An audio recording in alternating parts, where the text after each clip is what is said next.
Everybody, this video is for those of you that think you need to have a bore sighter or need to get your gun bore sighted decided in. I have a bore sighter. I don't use it because it doesn't really save you any time to speak of. So I'm going to show you how I do it, how quickly you can do it. So hopefully it helps somebody to, just relieve that mental block and empower them to go out and get shooting sooner than later. All right. So here we go. Rifle here. I know it's got a suppressor on it, but I am not a assassin. Hollywood's done a great job making people think that you got to be an assassin having a suppressor. It helps to save your hearing, and it's perfectly legal. All got the tax stamps, and all that wonderful stuff. So don't get excited. All right. So there is 2 targets. One there, close range. I think this one's about 30 yards, 25 or 30 yards. And then another one out at 100 yards, right there. So I'm going to go ahead and shoot one shot. I did just range those 2 targets. I paced off. The first one was 30 yards away, and the further one is 90 yards away. Couldn't quite get 100 at this location. Okay, I just fired one shot, and it's a 6.5 Creedmoor, and I fired the one shot at 30 yards. We'll go up and see where it's at. Okay. You can see it there. Now it's a little bit left and a little bit low. So, just using my finger here. This is about an inch, this between my joint here. It's about 1.5 inches. So it looks like it's about 2 inches to the left, and it looks like it's about 3 inches low. So 2 left, 3 low. So you gotta do the math on that. Since I'm close, I'm a third of the way from 100 yards. Most of these scopes are graduated for 100 yards.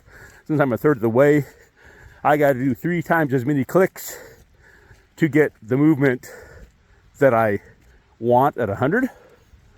So let's see here. This particular scope is a mil-dot scope, mil-rad scope. So it's about 3 clicks per inch. So if I wanted to go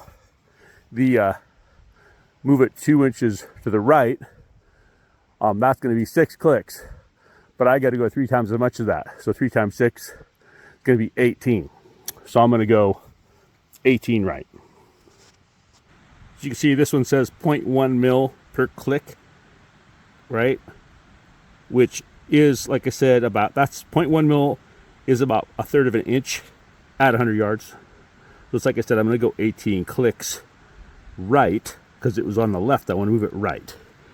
So you can see I'm turning it counterclockwise, 18 clicks. So we go 2, 3, 4, 5, 6, 7, 8, 9, 10, 11, 12, 13, 14, 15, 16, 17, 18 to the right. Okay, so I did my 27 clicks on this one. So it's 3 inches low. I want to come up 3 inches. Like I said, with a mil-rad scope, each click is 0.1 mil radian. So it's a third of an inch. So to go up 3 inches, basically if it was 100 yards, it'd be 3 times 3 is 9. But it's got to be 3 times that because I'm a third of the distance. So it's going to be 30. I rounded up by 1, so it's actually 27. So the math is 27 clicks. So that's what I did. I did 27 clicks up on this. You can see this is a Trijicon. The reason I say that is because the Trijicons are pretty quality scope. I've always found them to be pretty much spot on. A cheaper scope, the clicks may not always be what their specifications say they should. But I've usually found it to be correct here. So we're going to go ahead and shoot this now, and we're going to see if it's close to dead on now, which it should be. If it's on at 30 yards, I can move right out to 100 yards. So I'll have fired 2 shots if this works the way I want it to. Okay, so like I said, I fired 2 shots now. I try and get it on close enough. Like I'm doing it at 30 yards. The reason I'm doing that is because I want to make sure it's going to be on the paper, right? So let's take a look at what I got. That second shot is almost in the bullseye ring. You can see how big that is. So, you know, it's a, what, it's, you know, maybe a ½ inch to the right. So I can maybe go one more click left, which I'll probably do before I go out to 100 yards. But this first one, like I said, it was like 3 inches low. And so if I go out to 100 with this, that 3 inches low, it's going to be off the paper, right? It'd been down here. So that's the reason I did this. If I had tried just to shoot it 100 yards from the start, I would have missed the target. I wouldn't have known where I hit it all. So that's why these 2 shots at 30 yards, I'm going to be on that target for sure now, because I'm going to go one more click left. Actually, since if it's a ½ inch here, I'll probably go 3 clicks left at this short range, just to make sure. I have a pretty steady rest there. So when I get out to 100, I should be pretty close to on left to right. We'll see, and then I'll go ahead, I'll dial it in from there. And I'm going to go for 1.5 inches high at 100, which would put me about dead on at 200 yards with the 6.5 Creedmoor.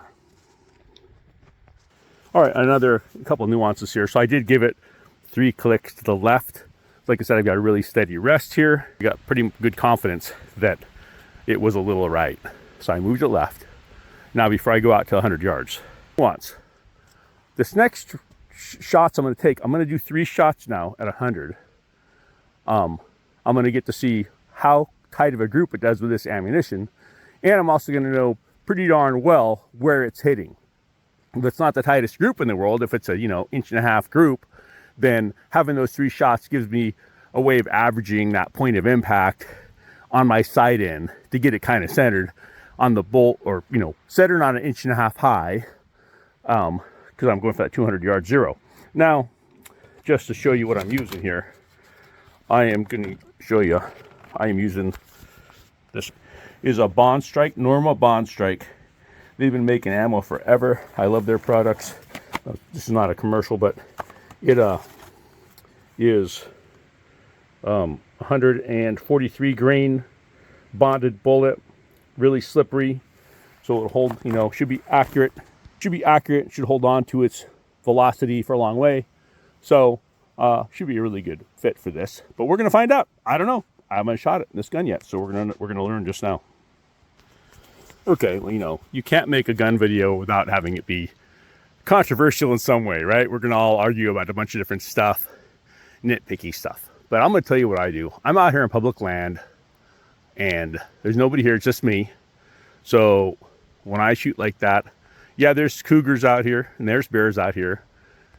But what I really worry about more is actually the 2-legged predators. So when I'm in a situation like this, and I got some expensive guns and things, so I'm gonna pack a pistol.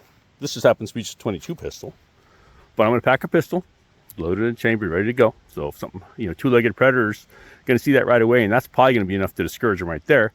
And then when I go to this target that's 100 yards away, I'm not going to leave this sitting here on the bench. I'm going to take it with me, and not only am I going to take it with me, I'm taking it with me loaded. So it's loaded, chamber safety on. I'm carrying it with me. So that's what I do. I know there's going to be all kinds of people in the comments are going to blow up and go, oh, you're so unsafe. I'm going to shoot with all the other people out here, which is no one. No. So anyway, that's how I do it. Just that little note aside, so you'll understand that I see that as a safety, as actually being more safe personally. So here we go. I'm going to go there, and we're going to see how this process has worked so far. It's 100 yards. What did I say? It was like 80 or not. It's like 90 yards away or something up there for this guy. So we're going to go up there and check that guy out right now.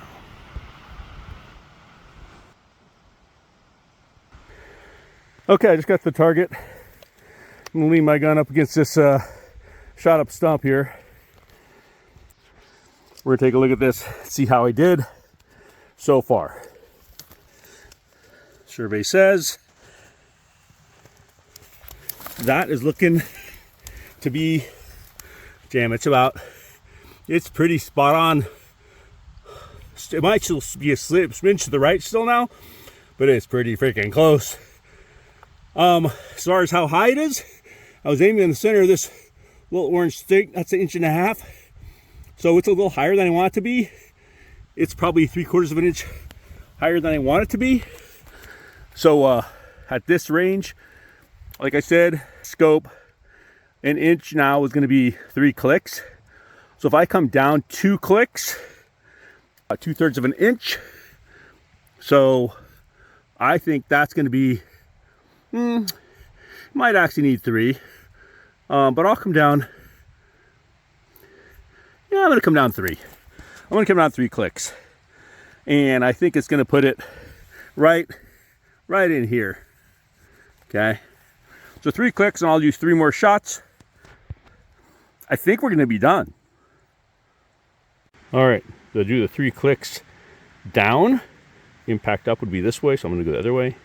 1, 2, 3. Okay, so that's done.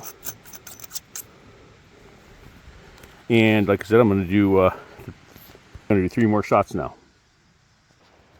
All right, going to walk up there and check this target. Okay, I'm out here at the target again. Survey says it's about exactly 1.5 inches high now. That's about where I want it. And as far as grouping, first group, like I said, this is about 1.5 inches. You go center to center on the holes. So 1.5 inches. I'd say that first group is probably just under 1 inch, or maybe at 1 inch, but pretty close to under 1 inch. Second one, I felt like I might have pulled the last shot to the left, which it looks like maybe I did. It's starting to look like it's still a little to the right. It's at the elevation I want it. But maybe from looking at this, 2 shots here, that one I think I pulled, these 3 here, maybe I might go 1 click left. Might just go 1 click left. But so that's what I'm gonna do. I'm gonna go 1 click left. But I'm done, basically, right? So that was what? 6 shots out here at 100 yards, the 2 at 30 yards. You know, my technique here, what's it saving you over using a bore sight? I mean, what would a bore sight save you over what I'm doing? It might save you those 2 shots at 30 yards, but I have seen bore sighters be used, and if you go to shoot them at 100 yards right away, it might not hit the target, it might be too far off. Some bore sighters are not that great.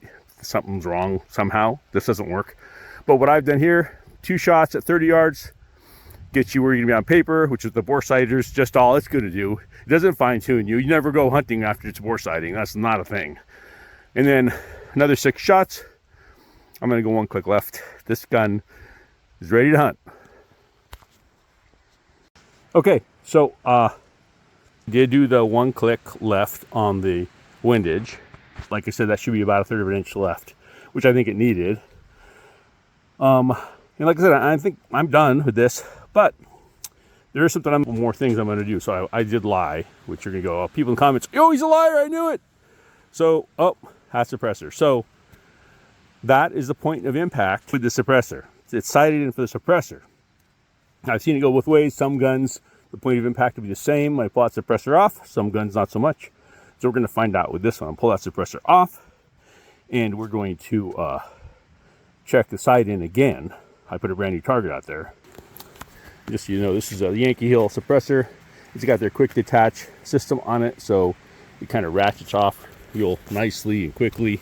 Hear that clicking? So instead of using those fine threads that suppressors, have, without this system, it a much coarser thread, and it's a lot easier to get off and on. And you don't have to worry about cross-training it at all. So we're going to see if that sucker hits the same point of aim now. So I'm going to give that a shot. We'll go look at that target. Okay, here we are out here at the target again, and let's see what we got. Wow. So it was 1.5 inches high. Now it's what, 1.5, 3. It's like 5.5 inches high or something like that now. So clearly this gun is sighted in with the suppressor, and I can't go out and use this gun without the suppressor with this load the way it's sighted in. Now you can see it's still grouping quite excellently. I would say that group is still right around something under 1 inch. It might even be a little tighter than the groups I made before. The groups before were fine too, but this is quite tight. So it shoots quite accurately either way, but the point of impact changes. So you got to sight it in and use it that way. So, and that is fairly typical.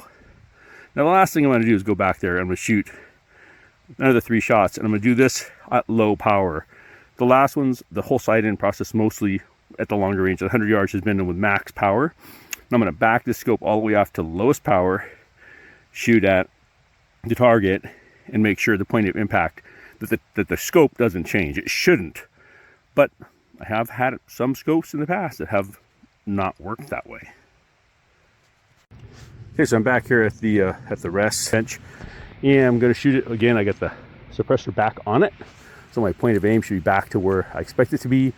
And I'm going to go ahead and turn that scope all the way down, which I already did. This scope, as you saw maybe noticed before, is a 2.5 to 12.5 power scope. It was shooting before, I was shooting at mostly 12.5 power. Down at 2.5 power now. You know, it's going to be a little harder to acquire that target and to have that fine tuning of the center, but we'll just see how that goes and how my group might change, or the point of impact shouldn't if the scope's doing what it's supposed to do. Okay, we are back out here at the target.